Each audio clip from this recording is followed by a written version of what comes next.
Words cannot exist without silence, and silence calms the soul.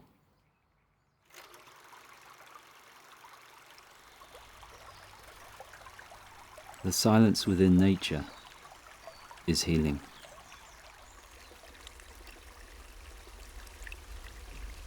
It has always made me feel free.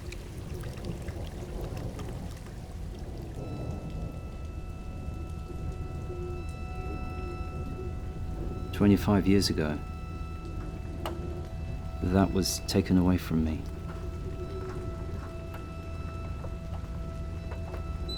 For a brief moment.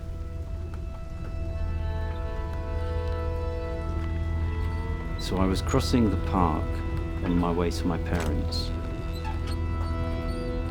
Someone talked to me behind me, and he said, "If you run, I'm just going to shoot you."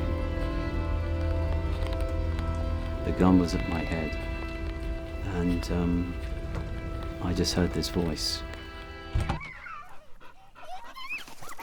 "Paul, there's a bullet coming, and it has your name on it." No other aspect of life is more resisted and denied than the prospect of our own death and the death of our loved ones.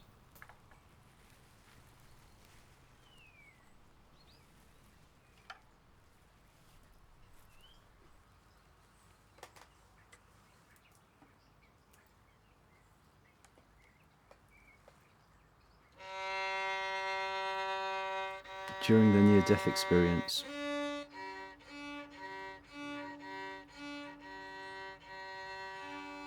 it was as if grace had descended on me or ascended through me, and I started thinking about all the love that my parents had given me in my lifetime. It was a feeling of, it's going to be okay. It's going to be okay.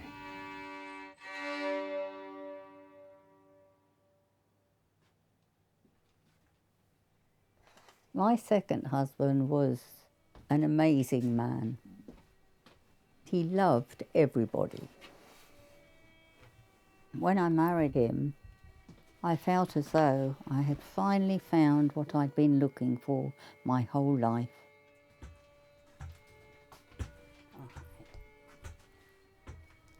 Until I realised that the love of my life was seeing the woman next door. Those wounds bled for 2 years. I felt I needed a way out. Oh.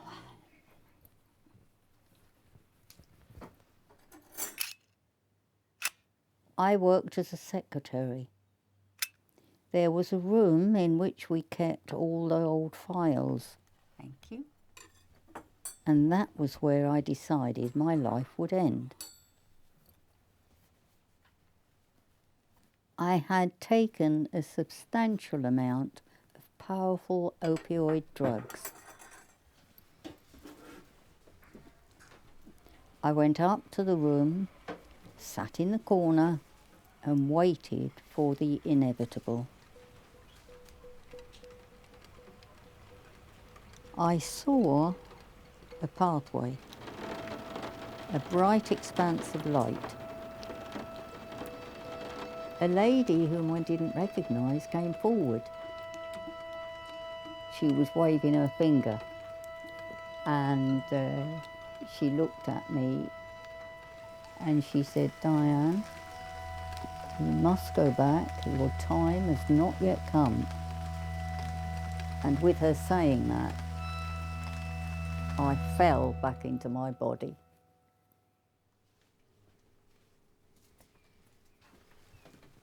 The overriding feeling, thank you, you're welcome, was one of guilt. I felt guilty about my children.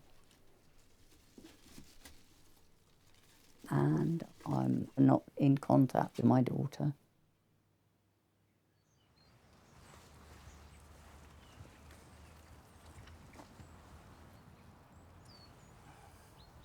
The first couple of years following the NDE, things were quite bleak. But my relationship with my parents became very close.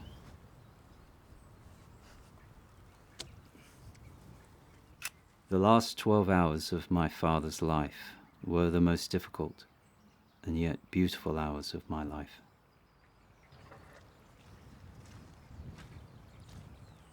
He looked worried. I didn't know what to do, so I tried to distract him by holding a vase of daffodils and gently shook them, as if a soft breeze was caressing them.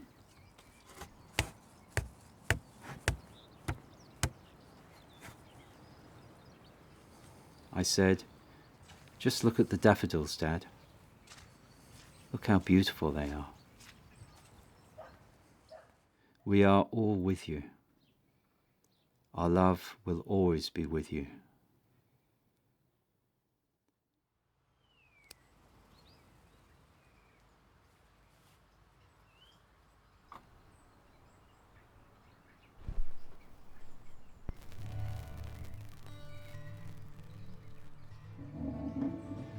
I'm constantly reminded of the Japanese art of flower arrangement, ikebana. A master of ikebana will teach that the space between the flowers and the space surrounding them is just as important as the flowers themselves.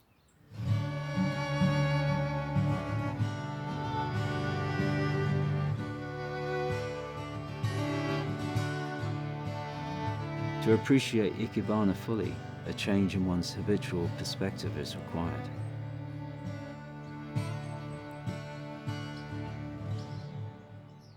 Some days I can still feel the cold metal of the gun pressed against the side of my head.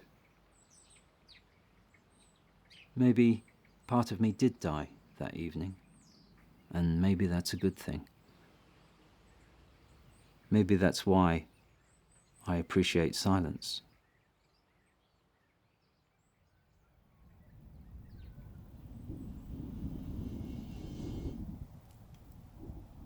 Near the end of one's life, what you think about is all of the beauty experienced within it.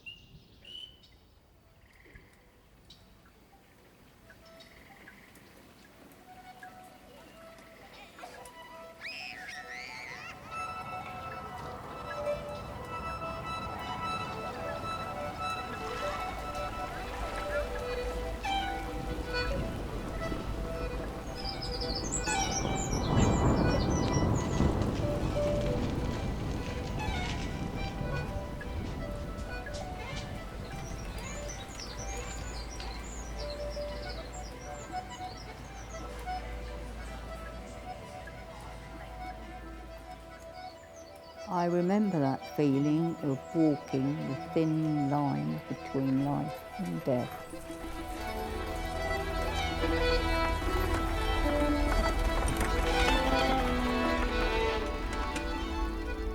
But the day I learned I was adopted felt like another peek into that darkness.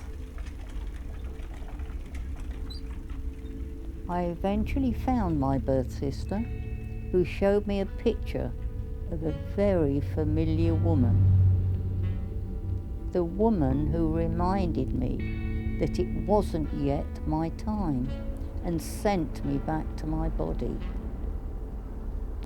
It was my birth mother.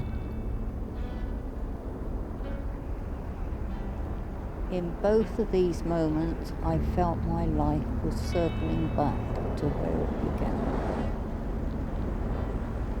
You can believe me or you needn't. Before my experience, I was a selfish, angry person.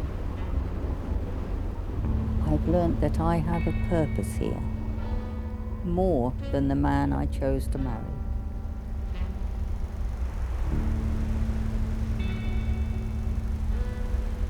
And I found this need to forgive people.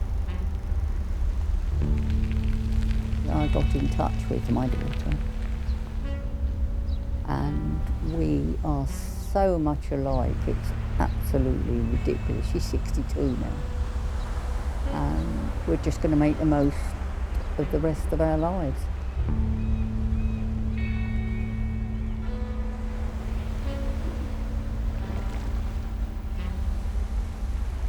Having crossed paths with death at 42, I've known there's something there for a long time.